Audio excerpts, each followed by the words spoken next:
آ حیات کیا ہوا؟ کچھ چاہیے؟ حیات اٹھ کر بیٹھنے کی کوشش کر رہی تھی لیکن کمر میں ایک دم درد کی ٹھیسیں اٹھی جس پر وہ کرا اٹھی۔ وہ تو شاویر کچی نیند میں اس کے ساتھ ہی سو رہا تھا، اس لیے اس کی آواز سنتے فوراً فکر مندی سے اٹھا۔ میں لیٹے لیٹے تھک گئی ہوں، مجھے بیٹھنا ہے، وہ منہ بسر اپنی پریشانی بتانے لگی۔ اس کے منہ بسرنے پہ شاویر کو وہ بہت کیوٹ لگی، اسے ٹوٹ کے پیار آیا اس پہ۔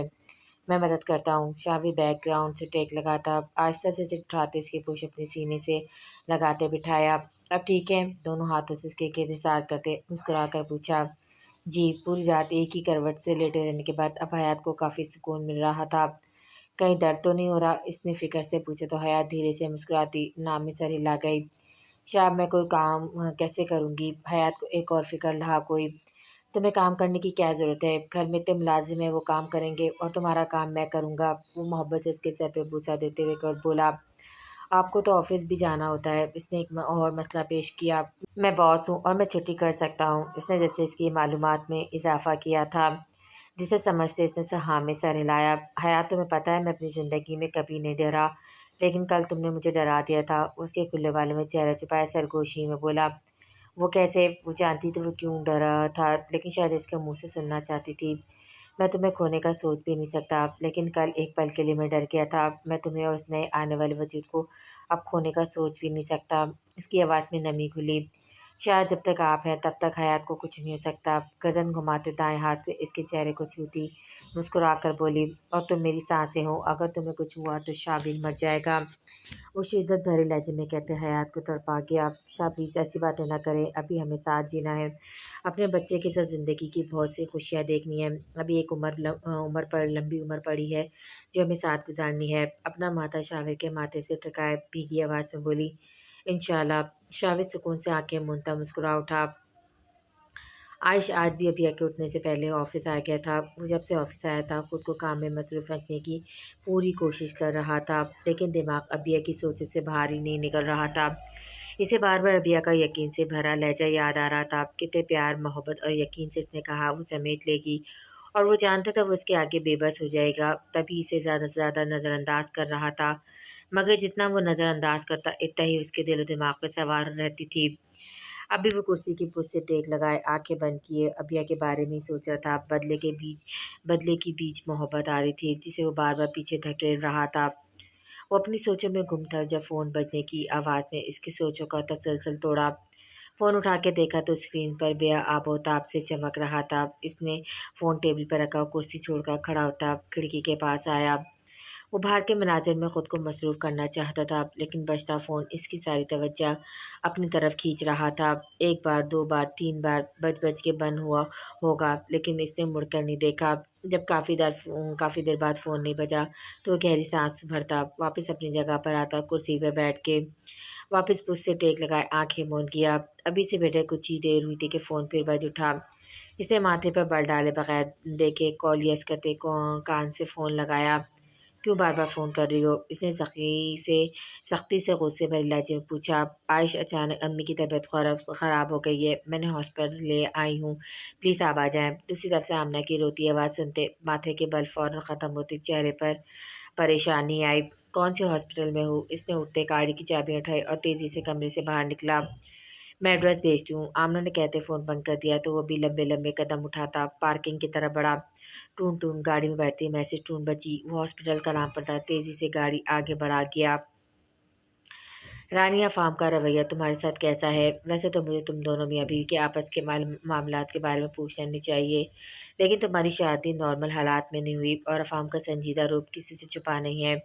ویسے تو اس کا رویہ تمہارے ساتھ بھی صاف ظاہر ہے، سب جانتے ہیں، لیکن پھر بھی میں تمہارے منہ سے سننا چاہتی ہوں۔ شاویر کی بہت اہم میٹنگ تھی جسے وہ چھوڑنے والا تھا، لیکن حیات نے اسے بہت زور زبردستی کر کے بھیجا تھا۔ گھر میں بہت لوگ ہیں اس کا خیال رکھنے کے لیے، وہ دیکھ لیں گے۔ جس کے بعد وہ اجالا اور رانیہ کی ڈیوٹی لگا کے گیا تھا کہ جب تک وہ نہیں آتا تھا وہ دونوں حیات کے پاس سے ہلیں گی نہیں۔ اجالا تھوڑی دیر پہلے آئل کے بلانے پر گئی تھی، رانیہ سے سہارا دیتی واش روم لے کے جا رہی تھی جب موقع پاتے ہی حیات نے اپنے دل میں آیا سوال پوچھ لیا، وہ مجھ سے بات ہی نہیں کرتے؟ افسردگی سے مسکرائے، تو تم کوشش کیا کرو اس سے بات کرنے کی، اس سے قریب رہنے کی، اسے اپنی موجودگی کا احساس دلایا کرو۔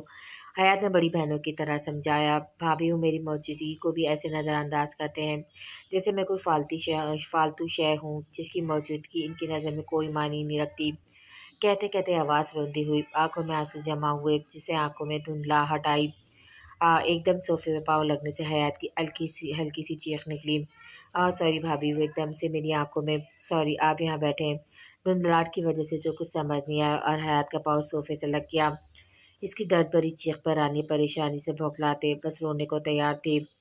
کیا تم نے پیچھے ہٹو، بھابھی اب ٹھیک ہے؟ افام شہر جانے والا تھا، اس سے جانے سے پہلے حیات سے ملنے آتا، جب کمرے میں داخل ہوتے وہ حیات کی چیخ سنتے، رانی کو پیچھے کیے حیات کے پاس آیا جسے رانی صوفے پہ بٹھا چکی تھی۔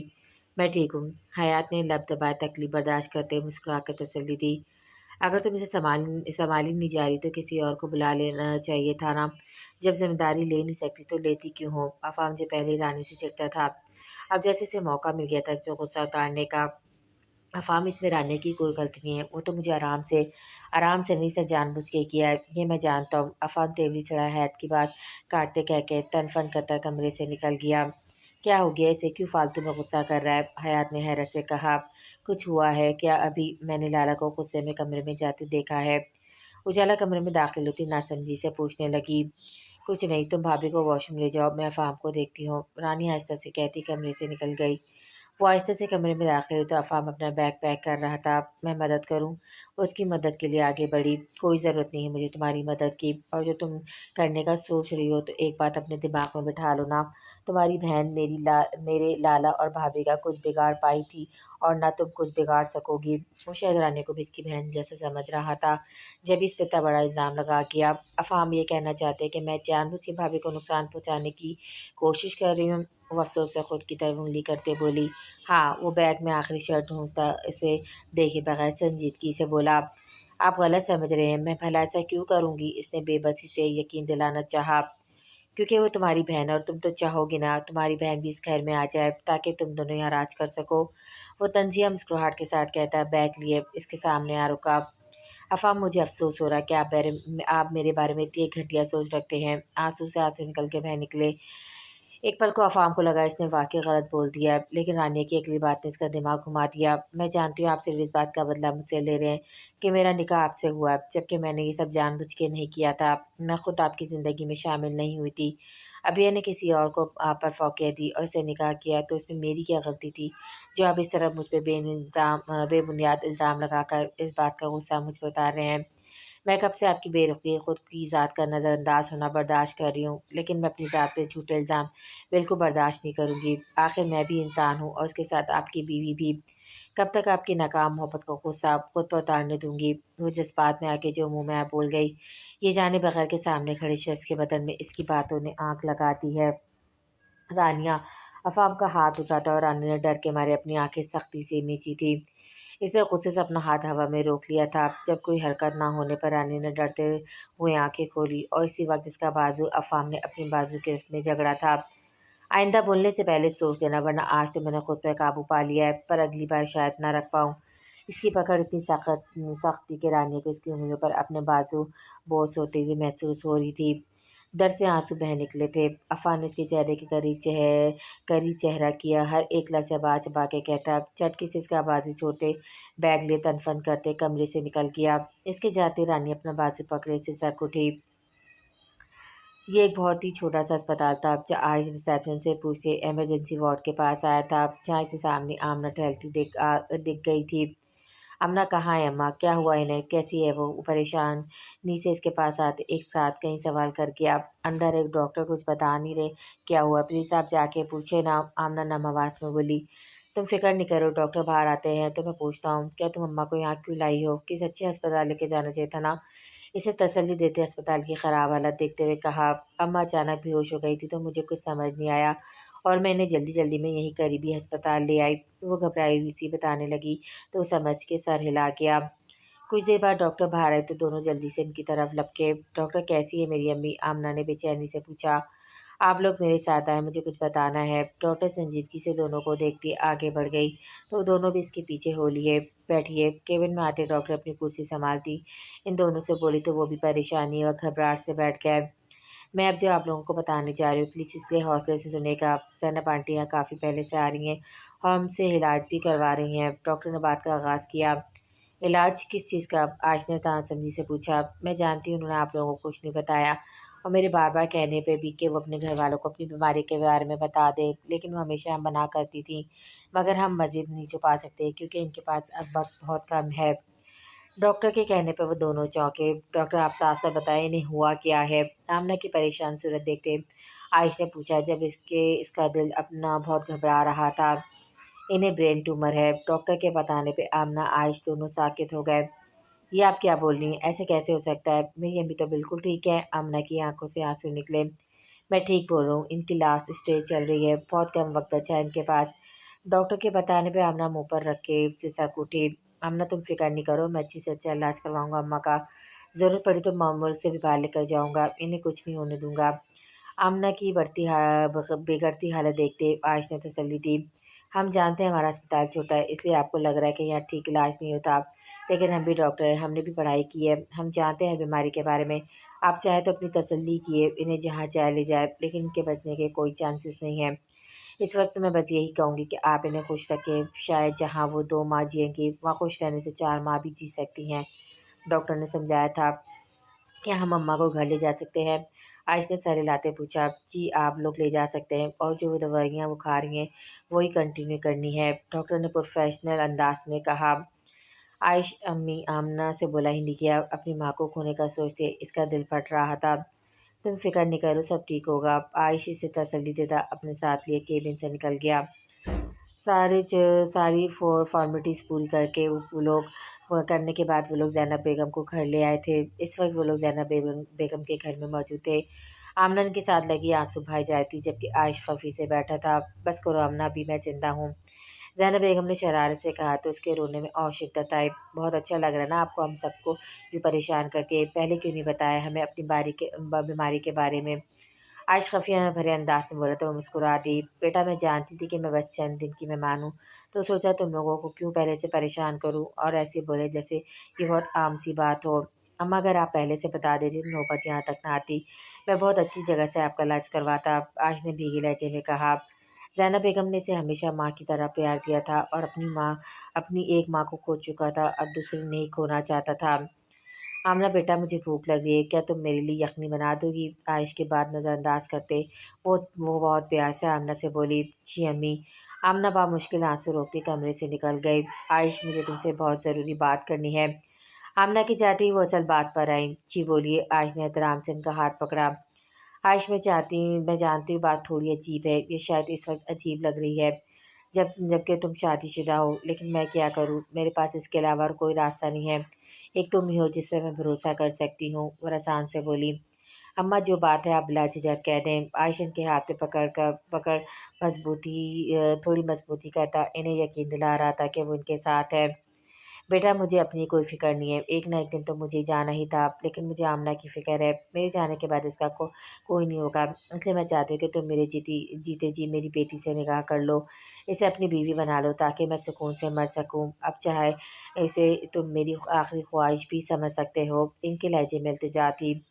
ان کی بات سنتے ان کے ہاتھ پر عائش کی پکڑ خود بخود کمزور ہوئی، وہ ابیہ کو نظر انداز کر رہا تھا، اسے بیویوں والا مان رتبہ نہیں دے رہا تھا، لیکن اس کا مطلب یہ نہیں تھا کہ وہ اپنی زندگی میں ابیہ کے علاوہ بھی کسی اور کو شامل کر لیتا۔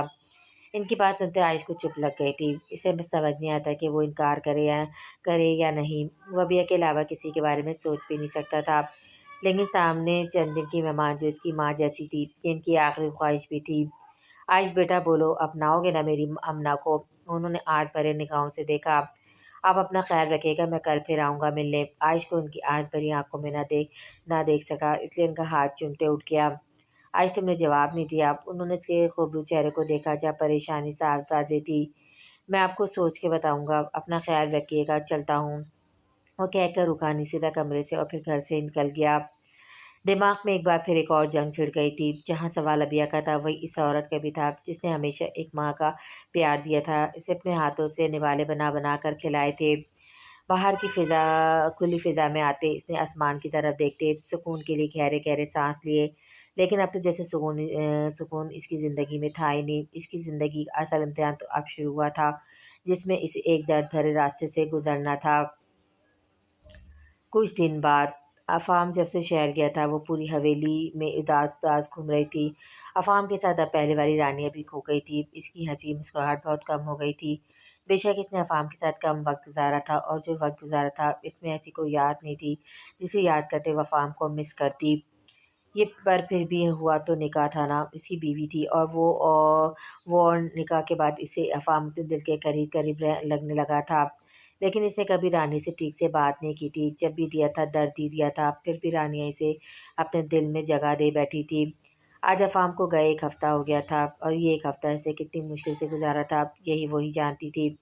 افام کے ساتھ ہوئی اپنی آخری گفتگو یاد کرتے وہ خود کی کہی بات پر خود کو کوستی تھی۔ اس نے بہت بار کوشش کی کہ افام کو فون کر کے معافی مانگ لے، لیکن پھر افام کا رویہ سوچتے خاموش ہو جاتی، جبکہ افام تو جیسے سے وہاں جا کے بھول ہی گیا تھا۔ پر آج رانیہ کے اکاؤنٹ میں 5 لاکھ روپے آئے تھے جو افام نے اس کے خرچ کے لیے جمع کروائے تھے۔ وہ کب سے فون ہاتھ میں پکڑے نہ جانے کن سوچوں میں گم تھی کہ جب کمرے کا دروازہ ناک ہونے پر ہوش میں آئی۔ آج اس نے اجازت دی تو حیات کمرے میں داخل ہوئی۔ سب کا پیار اور شاول کی خاص توجہ نے حیات کو جلدی ٹھیک کر دیا تھا۔ وہ پہلے کی طرح سب کام کر رہی تھی۔ چلو رانی جلدی سے سامان باندھو، حیات عجلت میں اندر داخل ہوتے بولی۔ کیا ہم کہیں جا رہے ہیں؟ رانیہ نے پوچھا۔ ہاں ہم لوگ شہر جا رہے ہیں، کچھ دنوں تک واپس آ جائیں گے، حیات نے مسکرا کر کہا۔ مگر کیوں؟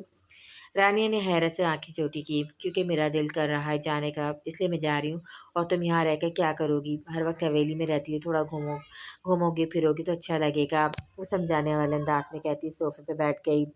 مگر میں جا کے کیا کروں گی؟ آپ لوگ جائیں، میں یہیں ٹھیک ہوں، یہاں اجالا بھی ہے، میرا دل لگا رہے گا۔ اس نے فرصت سے انکار کیا۔ مطلب تمہیں میری کمپنی اچھی نہیں لگتی؟ تم میرے ساتھ بور ہو جاتی ہو؟ حیات نے مصنوعی خفی سے کہا۔ ارے نہیں بھابھی، ایسا نہیں ہے۔ اس کی ناراضگی کے ڈر سے اس نے فوراً صفائی دی۔ پھر تم چل رہی ہو اور میں اب کچھ نہیں سن رہی۔ جلدی سے 4-5 سوٹ رکھ لو اور آدھے گھنٹے میں نیچے آ جاؤ، ہم انتظار کر رہے ہیں۔ حیات اسے دو ٹوک کہتی اسے سنے بغیر کمرے سے نکل گئی۔ رانی بھی ٹھنڈی سانس بھرتی اٹھ گئی۔ شکر ہے آج مجھے تمہارا چہرہ دیکھنا نصیب ہوا۔ دادی لاؤنج میں بیٹھی جب عائش ان کے پاس آ بیٹھا، جسے دیکھ کر وہ طنزیہ مسکراہٹ کے ساتھ بولی۔ عائش کی ایک ہفتے سے یہی روٹین تھی، وہ ابیا اور سب کے اٹھنے سے پہلے چلا جاتا تھا اور پھر دیر رات تک واپس آتا جب سب سو جاتے تھے۔ وہ اپنے اندر چلتی جنگ سے پریشان ہو چکا تھا۔ زینب بیگم بار بار اسے اپنی خواہش کا اظہار کر رہی تھی۔ اس ایک ہفتے میں ان کی طبیعت 2 بار خراب ہو چکی تھی۔ ڈاکٹر کا کہنا تھا وہ کسی بات کو لیے پریشان ہے جس وجہ سے ان کی حالت اور خراب ہوتی جا رہی ہے۔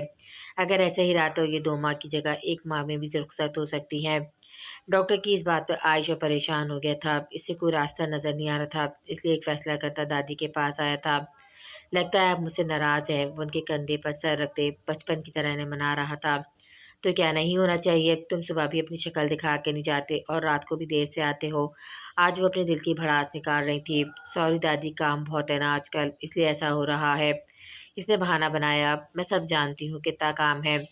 آج تم کیوں ضد کیے بیٹھے ہو؟ آغا اور حودیہ کے ساتھ جو ہوا وہ ایک حادثہ تھا، اور ابیا کے ساتھ جو تم سلوک کر رہے ہو یہ بہت بڑا گناہ ہے۔ تم ایک بے گناہ کو سزا دے رہے ہو۔ اب یہ تو اس وقت تھی بھی نہیں اور تم اسے سزا دے رہے ہو۔ کبھی غور سے دیکھا اس بچی کے چہرے کو؟ کتنا مرجھایا ہوا ہے۔ بیٹا وہ معصوم بچی ہے، اسے ایسی سزا نہ دو۔ وہ آخر تم سے چاہتی کیا ہے؟ صرف پیار، محبت، عزت، وقت، اور تم ان میں سے کچھ بھی نہیں دے رہے۔ عائش پیسہ دولت کچھ نہیں ہوتا، بے شک ابیا کو یہاں ہر سہولت میسر ہے، لیکن اگر بیوی کو اس کا شوہر بھی وقت نہ دے تو اس جیسا غریب کوئی نہیں ہوتا۔ کوئی چیز بھی کوئی معنی نہیں رکھتی۔ دادی پیار سے اس کے سر پہ ہاتھ پھرتی سمجھا رہی تھی، اور وہ خاموشی سے سن رہا تھا۔ وہ ابھی ایسے محبت کرتا تھا، یہ بات وہ جانتا تھا، لیکن اپنی محبت کو بدلے کی آنکھ میں جلا رہا تھا، اور اب تو ایک اور امتحان اس کے سامنے تھا۔ اس ماں کی ممتا کا امتحان جس نے اسے پیدا تو نہیں کیا تھا لیکن اپنی سگی اولاد سے بڑھ کر پیار دیا تھا، اپنے ہاتھوں سے کھلایا تھا، اپنی گود میں سلایا تھا۔ وہ کیسے انہیں انکار کر کے ایک بھاری غم کے ساتھ اس دنیا سے بھیج سکتا تھا؟ دادی کی باتیں سیدھا اس کے دل پر لگی تھی، لیکن وہ سخت دل بنتا لپیٹ گیا۔ اس نے آہستہ سے ان کے کندھے سے سر ٹکایا، ان کا ہاتھ اپنے ہاتھوں میں لیا اور بہت ہمت کر کے انہیں اپنا فیصلہ سنانے لگا۔ دادی، اماں کو برین ٹیومر ہے، اور کیا زینب کو برین ٹیومر ہے؟ کب سے؟ دادی برین ٹیومر کا سنتے اس کی بات پوری ہونے سے پہلے ہی حیرت و فکر سے بولی۔ کافی عرصے سے اور اب آخر اسٹیج ہے، ان کے پاس وقت بہت کم ہے۔ اس نے آہستہ سے بتایا۔ تم نے مجھے پہلے کیوں نہیں بتایا؟ ان کی آنکھوں میں آنسو آئے۔ ہمیں بھی کچھ دن پہلے ہی پتہ چلا تھا، پر اماں نے آپ کو بتانے سے منع کیا تھا کہ آپ پریشان ہوں گی، لیکن اب مجھے بتانا تھا کیونکہ انہوں نے اب اپنی آخری خواہش کا بھی اظہار کیا ہے۔ عائش نرمی سے کہتے رکا۔ کیسی خواہش؟ وہ آنکھیں صاف کرتی بولی۔ وہ چاہتی ہے کہ میں آمنہ سے شادی کر لوں۔ اس نے بہت ہمت سے کہا۔ عائش کی بات سنتے سیڑھیاں اترتی بھیا کے کان کھڑے ہوئے۔ مگر یہ کیسے ہو سکتا ہے عائش؟ تم شادی شدہ ہو؟ دادی نے حیرت سے کہا۔ انہیں ایسی خواہش کی توقع نہیں تھی دادی، وہ آمنہ کی وجہ سے بہت پریشان ہے، جس کی وجہ سے ان کی طبیعت دن بدن گرتی جا رہی ہے۔ ڈاکٹرز نے کہا ہے اگر یہ خوش رہیں گی تو زیادہ جی سکیں گی، ورنہ۔ اس سے آگے کچھ بولا ہی نہیں کیا۔ عائش تم مجھے ابھی لے کے چلو اس کے پاس، میں اسے یقین دلاؤں گی کہ ہم آمنہ کا خیال رکھیں گے، اس کی شادی بہت اچھی جگہ کریں گے۔ دادی نے صبر سے کہا، جبکہ سیڑھیوں پہ کھڑی ابیا کو اپنا سانس رکتا محسوس ہوا۔ دادی میں بہت بار انہیں یہی سمجھا چکا ہوں، لیکن ان کا کہنا ہے کہ وہ صرف مجھ پر یقین کر کے اپنی بیٹی مجھے سونپ سکتی ہیں اور تبھی وہ سکون سے مریں گی، ورنہ ان کی روح کو کبھی سکون نہیں ملے گا، اور میں بھی فیصلہ کر چکا ہوں۔ عائش نے ضبط سے کہا۔ کیسا فیصلہ؟ دادی کے ساتھ ابیا کو بھی پتہ چل گیا تھا کہ کوئی انہونی ہونے والی ہے۔ میں آمنہ سے شادی کروں گا۔ عائش کا لہجہ مضبوط تھا، لیکن اس کا دل درد سے دو چار ہو رہا تھا۔ عائش کی آواز ابیا کے کانوں سے جیسے ہی ٹکرائی، وہ منہ پہ ہاتھ رکھتی اپنی سسکی روکتی کمرے میں بھاگ گئی۔ اس سے زیادہ اور وہ کچھ سن نہیں سکتی تھی۔ عائش تم کیسے ابیا کے ساتھ ایسا کر سکتے ہو؟ کیوں اسے سوتن کے عذاب میں جھونکنا چاہتے ہو؟ ہم زینب کو سمجھا لیں گے، آمنہ کے لیے کوئی اچھا لڑکا دیکھیں گے، مگر ابیا کو محبت کرنے کی اتنی بڑی سزا نہ دو۔ آمنہ انہیں عزیز تھی، لیکن ابیا کی معصومیت نے ان کے دل میں بھی گھر کر لیا تھا، اور وہ اسے اتنا بڑا درد نہیں دے سکتی تھی۔ دادی میں فیصلہ کر چکا ہوں، اس عورت کے مجھ پر بہت احسان ہے، اور اب وقت ہے ان احسانات کو چکانے کا۔ میں آمنہ سے نکاح ضرور کروں گا، اور ابیا کو بھی اسے قبول کرنا ہوگا۔ عائش ضبط سے مٹھیاں بیچ کہتا وہاں سے اٹھ کے گھر سے باہر نکل گیا۔ پیچھے دادی جان بس دعا ہی کر سکی کہ ایسا نہ ہو، جبکہ ابیا کمرے میں بند اپنی قیمتی آنسو بہا رہی تھی۔ وہ عائش کو کسی کے ساتھ شیئر نہیں کر سکتی تھی، وہ کیسے اتنا بڑا فیصلہ لے گیا تھا، اس نے کیوں ایک بار بھی اس کے بارے میں نہیں سوچا۔ عائش کی زندگی میں کسی اور کے داخل ہونے کا سوچ کے ہی اس کا دل بند ہوتا جا رہا تھا۔ یہ غلط بات ہے، آپ لوگ ایسے مجھے چھوڑ کے کیسے جا سکتے ہیں؟ اجالا منہ بسورے نے جاتے ہوئے دیکھ کے بولی۔ بھائی ہم تو تمہیں لے کے جا رہے تھے نا، اب تمہارے شوہر نے منع کر دیا تو تم ان سے پوچھو، ہمیں کیوں الزام دے رہی ہو؟ حیات آنکھیں چھوٹی کیے مزے سے بولی، جبکہ لہجہ حیران کن تھا۔ ان سے کیا پوچھوں، خود تو کہیں لے کے جاتے نہیں، اب آپ لوگ کے ساتھ بھی نہیں جانے دے رہے۔ اجالا کی آنکھوں میں آنسو آئے۔ وہ گھومنے پھرنے والی لڑکی کتنی دنوں سے کہیں گئی نہیں تھی، اور اب بھی سب جا رہے تھے، جسے دیکھ کے اسے اور رونا آ رہا تھا، اور ساتھ ساتھ عائل پہ غصہ بھی کہ اس نے اس جانے سے منع کیوں کیا تھا۔ گڑیا فکر نہیں کرو، میں عائل سے پوچھوں گا، وہ میری گڑیا کو کہیں گھمانے کیوں نہیں لے کے جاتا، اچھے سے کلاس لوں گا میں اس کی۔ بس اب رونا نہیں ہے، آپ جانتی ہو نا میں آپ کی آنکھوں میں آنسو نہیں دیکھ سکتا۔ شاوی نے اسے اپنے ساتھ لگاتے بہت پیار سے بہلایا۔ آپ پکا ان کی کلاس لیں گے نا؟ اجالا نے کنفرم کرنا چاہا۔ ہاں پکا، اور آپ نے فکر نہیں کرنی، ہم جلدی واپس آ جائیں گے۔ اسے اجالا کے سر پہ بوسہ دیتے شفق سے کہا تو اس نے مسکرا کر ہاں میں سر ہلایا۔ اجالا اور سب سے ملتے وہ لوگ شہر کے لیے روانہ ہو گئے۔ عائش گھر سے نکلتا سیدھا زینب بیگم کے گھر آیا اپنا فیصلہ سنانے۔ اس وقت وہ زینب بیگم کے پاس پیر پہ بیٹھے چائے پی رہا تھا۔ جب چائے کا آخری گھونٹ پڑتے اس نے گلا کھنگارتے بات کا آغاز کیا۔ اماں میں آمنہ سے شادی کرنے کے لیے تیار ہوں۔ عائش کی بات سنتے جہاں زینب بیگم کے اندر خوشی کی لہر دوڑی تھی، وہیں ساری بات سے انجان آمنہ کو جھٹکا لگا تھا۔ خوش رہو بیٹا، تم نے میری خواہش پوری کر دی، اب میں سکون سے مر سکوں گی۔ زینب بیگم نے خوشی سے اس کا ماتھا چوما۔ امی یہ سب کیا ہے؟ آمنہ نے حیرت سے آنکھیں پھاڑے پوچھا۔ عائش اس کے چہرے پہ حیرانگی دیکھ کے سمجھ گیا کہ وہ ساری بات سے انجان ہے۔ بیٹا میرے جانے کے بعد تم بالکل اکیلی ہو جاتی، اس لیے میں اپنی آنکھوں کے سامنے تمہاری شادی عائش کے ساتھ کروا کے سکون سے مرنا چاہتی ہوں، تمہاری ذمہ داری سے سبکدوش ہونا چاہتی ہوں۔ وہ حیرت کی مورت بنی آمنہ کو اپنے ساتھ لگائے نم آواز میں بولی، مگر امی عائش کی شادی ہو چکی ہے اور میں کسی کی سوتن نہیں بننا چاہتی۔ آمنہ نے انکار کرنا چاہا، اس کے دل میں عائش کے لیے ایسے کوئی جذبات نہیں تھے کہ وہ جھٹ سے ہاں کرتی۔ اگر وہ یہی بات عائش کی شادی سے پہلے بول لیتی تو شاید وہ مان بھی جاتی، مگر اب تو اس کی شادی ہو چکی تھی، اور اب وہ کیسے دو لوگوں کے بیچ آ سکتی تھی؟ آمنہ اپنی ماں کی آخری خواہش سمجھ کے ہی مان جاؤ۔ زینب بیگم نے التجا کی، مگر امی میں سکون سے دنیا سے جا سکوں گی؟ اس کی بات کاٹتی آنکھوں میں آنسو صاف کیے بولی، ٹھیک ہے، چار و نچارے سے ماننا ہی پڑا۔ خوش رہو بیٹا، انہوں نے خوشی سے اپنے سینے سے لگایا، جبکہ عائش خاموش بیٹھا تھا۔ عائش پتہ نہیں میرے پاس کتنا وقت ہے، تم بس اسی ہفتے سادگی سے نکاح رکھ لو۔ زینب بیگم کے لہجے اور چہرے سے ان کی خوشی کا اندازہ لگایا جا سکتا تھا کہ وہ کتنی خوش ہیں۔ جی اماں، آپ فکر نہیں کریں، سب ہو جائے گا۔ عائش نے مجھے دل سے انہیں تسلی دی تو اسے ڈھیروں دعائیں دینے لگیں۔ عائل آج کافی تھکا ہوا تھا، اس لیے کھانا کھاتے ہی سو گیا تھا۔ جب کچھ دیر بعد اجالا کمرے میں آئی اور عائل کو سوتا دیکھا، غصے سے اندھیرے کمرے میں روشنی کی اور تیز آواز میں ٹی وی کھول کر بیٹھ گئے۔ اجالا، میں جانتا ہوں کہ تمہارا نام اجالا ہے، لیکن اس کا یہ مطلب تو نہیں ہے نا تم پورے کمرے میں اجالا کر دو۔ وہ بھی رات کے اس وقت؟ لائٹ کھلنے سے عائل کی نیند میں خلل پیدا ہوا تھا، جس پر وہ برا سا منہ بنائے بولا، کس نے بولا کہ آپ آنکھیں کھول کے سوئیں؟ آنکھیں بند کر لیں۔ وہ پہلے ہی نہ جانے پر غصے سے بھری پڑی تھی، جبکہ عائل کی بات نے جیسے اسے آنکھ لگا دی تھی۔ ایک تو وہ بور ہو رہی تھی، اوپر سے یہ موصوف مزے سے سو رہے تھے۔ عائل نے اس کی بے تکی بات پر آنکھیں کھول کے اسے دیکھا، جو منہ پھلائے فضول میں چینل آگے پیچھے کر رہی تھی۔ اجالا، ٹی وی بند کرو اور آ کے سو جاؤ، عائل نے پیار سے بلایا۔ مجھے نہیں سونا، آپ سو جائیں، مزے سے گھوڑے بیچ کے وہ چڑھ کر بولی۔ عائل اس کا ناراض اور غصے بھرا لہجہ محسوس کرتے اٹھ کے اس کے پاس آ بیٹھا۔ کیا بات ہے، کیوں موڈ خراب ہے؟ اس نے اسے اپنے ساتھ لیا، پیار سے اس کے بگڑے موڈ کی وجہ جاننی چاہیے۔ آپ کو کیا، آپ سو جائیں، اس نے خفی سے منہ بنایا، لیکن تمہارا پھولا ہوا منہ مجھے سکون سے سونے کہاں دے گا؟ اس نے مسکراہٹ دبا کے کہا تو اجالا نے اسے گھورا۔ اچھا اچھا سوری، لیکن پلیز مجھے اپنی ان بڑی بڑی آنکھوں سے ڈراؤ تو نہیں، عائل نے پھر چھیڑا۔ تو کس نے بولا میری آنکھوں میں دیکھیں؟ جائیں یہاں سے، وہ زچ ہوتی اپنے گرد پھیلے اس کے بازو ہٹانے لگی۔ اچھا آپ نہیں کرتا، یہ بتاؤ کیوں ناراض ہو؟ وہ اس کے ماتھے پہ بوسہ دیتے اسے ریلیکس کرنے لگا۔ آپ نے مجھے بھائی اور بھابھی کے ساتھ جانے نہیں دیا، رانیہ بھی چلی گئی اور میں یہ اکیلی بور ہو رہی ہوں، بس امی اور دادی ہیں، میں ان سے کتنی باتیں کروں؟ وہ تو میری عمر کی بھی نہیں ہے اور آپ گھر پر بھی نہیں ہوتے، اگر میں چلی جاتی تو تھوڑا سا گھوم پھر لیتی نا۔ وہ منہ بسور کے رہ گئی۔ اگر تم چلی جاتی تو یہاں میں کیا کرتا اکیلا؟ کچھ جب تمہاری عادت ہو گئی ہے، گھر آ کے جب تک تمہارا چہرہ نہ دیکھ لوں مجھے سکون نہیں ملتا۔ اپنے ارد گرد تمہاری موجودگی مجھے راحت بخشتی ہے، اگر تم چلی جاتی تو میرا تو سکون ہی چلا جاتا نا۔ اس نے گھمبی لہجے میں اس کا چہرہ اپنے ایک ہاتھ سے تھامتے سمجھایا۔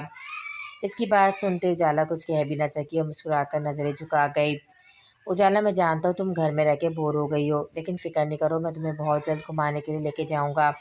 عائل اس اپنے بے حد قریب کرتے اس کے کان میں سرگوشی کی، جس سے اس کے لب اجالا کے کان سے مس ہوئے تو وہ شرم سے خود میں سمیٹی۔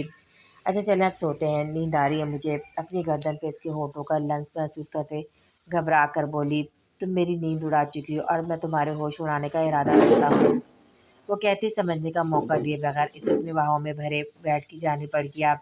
پر عائل، مجھے نیند آ رہی ہے، وہ اس کے چوڑے سینے پہ منہ چھپائے منمنائی۔ کوئی بات نہیں مسز، ہم آپ کی نیند بھی ابھی اڑا دیتے ہیں۔ میں نے خیالی سے مسکراتے ہوئے آرام سے اس پہ بیڈ پر لٹایا تھا، اس پر جھکا اور جھکتا ہی چلا گیا۔ تھوڑی دیر کمزور سی مذمت کرنے کے بعد اجالا نے خود کو اس کے حوالے کرتے سکون سے آنکھیں موند لیں۔